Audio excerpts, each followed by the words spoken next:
नमस्ते दोस्तों। तो आज मैं आपको कोई भी जो मशीन है वो स्पीड से चलता है और अचानक से ब्रेक लग जाता है। तो आज जो ब्रेक लगते टाइम एक्चुअल एक्सल में क्या होता है और ब्रेक क्यों लगता है, इसके बारे में ये वीडियो आज मैं बनाऊंगा। तो प्लीज़ आप ये वीडियो आखिरी तक देखिए और इस वीडियो को अपने दोस्तों में ज़रूर ज़रूर आप लोग शेयर कीजिए। तो आप लोग अभी बोर्ड के ऊपर देख रहे हैं कि अंदर में जब हम लोग ब्रेक लगाते हैं उस टाइम ये जो है इसे पिस्टन बोलते हैं। ब्रेक का ये पिस्टन होता है, ये एक्सल के अंदर में होता है। मैं थोड़ा मुझे स्मॉल कर लेता हूँ ताकि आपको पूरा तरीके से समझ में प्रॉपरली आ जाएगा। तो आप लोग देख सकते हैं इस तरीके से ये पूरा सिस्टम अंदर में ये जो सिस्टम है ये होता है। तो ये अभी ब्रेक का ये पिस्टन है। जैसे हम लोग ब्रेक ऊपर से डालते हैं तो हाउसिंग में मैंने पहले आपको ये बता दिया था कि हाउसिंग के ऊपर ब्रेक का पाइप लगे वाला रहता है, रेयर एक्सल की जो हाउसिंग है उसके ऊपर। और उस हाउसिंग से ये जो ब्रेक है, ये जो पिस्टन है ये आगे जाता है। पिस्टन के ऊपर ओ रिंग्स होती है, आप देख सकते हैं एक बड़ी ओ रिंग है। तो बहुत से बार जो जेसीबी है, जेसीबी में ये चप्पट वाला आता है।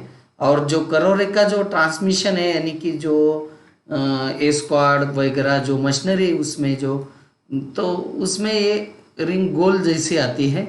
तो ये दो टाइप की रिंग होती है, एक ऊपर एक नीचे के साइड में। और जैसी प्रेशर आता है तो पिस्टन आगे के साइड में चला जाता है।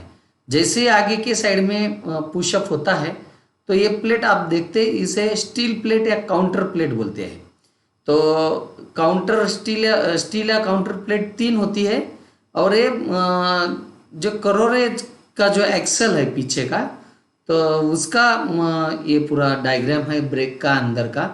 तो उस हिसाब से यानी कि जो एस्क्वाड, डिजीमैक्स, ACA, उसके बाद में बहुत सारे मशीनरी जो है, कैट का मशीन है, उसमें LNT का मशीन है, उसमें इसी टाइप का सिस्टम्स होता है।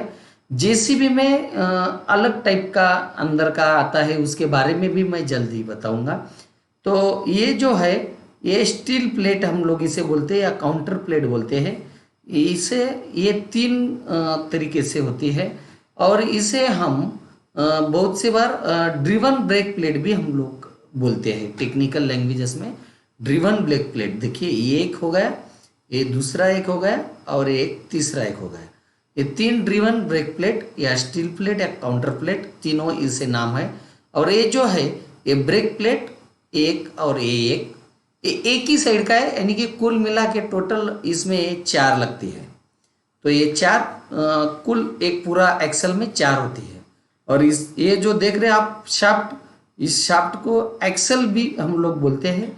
Right hand side axle, left hand side axle, बहुत सारे अलग अलग क्राउन पिनियंस में ये अलग अलग साइज का होता है, लेकिन जेसीबी में जनरली एक ही साइज का होता है। तो ये एक्सल आप लोग देखते हैं, ये एक्सल के ऊपर ही ये बूस्ट लगे वाला है। जैसे पिस्टन को हम लोग उधर से जैसे ही मास्टर सिलेंडर दबाते हैं, यानी कि ऑपरेटर जैसा ही ब्रेक के पैर के ऊपर लगा के, ब्रेक पेडल के ऊपर लगा के मास्टर सिलेंडर से दबाता है, तो ऑयल का जो फ्लूइड का प्रेशर है वो पिस्टन की इस साइड में आके पिस्टन आगे जाता है। और ये सब जो टोटल प्लेट से आपस में जुड़ जाती है, एक फ्रिक्शनियस एक मटेरियल तैयार हो जाता है और उससे ये शाफ्ट जो ये रुक जाता है। और उसी टाइम हम लोग बोलते हैं कि अभी ब्रेक लगे वाला है, यानी कि मशीन रुकता है। तो मशीन रुक गया कि उसका मतलब ये होता है कि मशीन का ब्रेक लग गया है। तो आपको समझ में आ गया होगा कि हाउसिंग के अंदर में ये ब्रेक का जो पिस्टन है ये बहुत महत्वपूर्ण है। अगर इसके ऊपर कुछ क्रैचेस आते हैं ये जगह पे या कुछ ओरिंग कटी है तो ये ब्रेक का पिस्टन आगे नहीं जाएगा।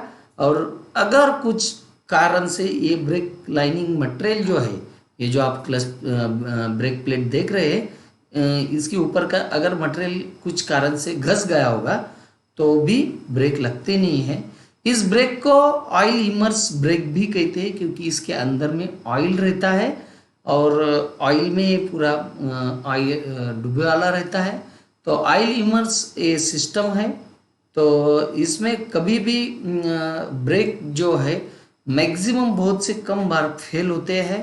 और ये सिस्टम जो है ये मास्टर सिलेंडर यानी कि ऊपर के ब्रेक से ये पूरा सिस्टम ऑपरेट होता है, यानी कि यहाँ से हम लोग फ्लूइड उसे देते हैं ब्रेक का और उससे ये सब सिस्टम ऑपरेट होता है। जैसे ये प्लेट आपस में चिपकने लगती है तो शाफ्ट जो घूमना है वो रुक जाता है और उसी की वजह से ब्रेक लग जाता है। सिंपल सा सिस्टम था। तो अभी हम ऊपर से कंप्लीटली कैसे ब्रेक लगाते हैं ये भी मैं आपको बताऊंगा पूरा सिस्टम के साथ में। तो प्लीज़ मेरा ये वीडियो आप लोग ज़रूर लाइक और सब्सक्राइब कीजिए और बेल आइकन को दबाइए। Thank you.